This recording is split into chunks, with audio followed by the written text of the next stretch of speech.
Hi மக்களே, இன்றைக்கி சிம்பிளான முறையில் சூப்பராக எப்படி மேகி ப்ரிப்பேர் பண்ணுறதுன்னு அந்த வீடியோவில் ஷேர் பண்ணுங்க. ஃபஸ்ட் டைம் பார்க்குறீங்கன்னா மறக்காம சேனலை சப்ஸ்கிரைப் பண்ணி சப்போர்ட் பண்ணுங்கள்.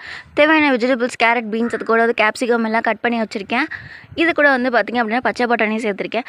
கேஸ் ஆன் பண்ணி ஸ்டவ்வில் வந்து ஒரு பேனை வச்சுட்டு ஆயில் ஊற்றி கடுகு, உளுந்தம் பருப்பு, கருவேப்பிலை, வெங்காயம் எல்லாத்தையும் போட்டு வெஜிடபிள்ஸையும் போட்டு நல்லா வதக்கிக்கலாம். ஆஃப் குக் ஆகிற அளவுக்கு வதக்கினா போதும், நல்லா குக் பண்ண வேணாம். எல்லாத்தையும் வதக்குனதுக்கப்புறம் நம்ம ரெடி பண்ணி வச்சுருக்க எல்லாத்தையும் எடுத்து கூடவே தக்காளியும் சேர்த்துக்கலாம். தக்காளியும் சேர்த்து ஆஃப் குக் ஆகிற அளவுக்கு வதக்கிக்கோங்க. தேவையான அளவுக்கு சால்ட் வந்து பார்த்துட்டு சேர்த்துக்கோங்க. இப்போ வந்து 4 பேக்கெட் வந்து நான் ஆட் பண்ணியிருக்கேன். 4 பேக்கெட் மசாலாவையும் கட் பண்ணி வந்து சேர்த்துக்கிறேன். நல்லா மசாலா வந்து குக் ஆனதுக்கப்புறம் தேவையான அளவுக்கு தண்ணியை ஊற்றுங்க. அதுக்கு முன்னாடி பட்டாணியும் போட்டு ஒரு வதக்கிக்கலாம். பட்டாணியை சேர்த்ததுக்கப்புறம் தேவையான அளவுக்கு தண்ணியை ஊற்றி நல்லா வந்து கொதிக்கிற அளவுக்கு விடுங்க.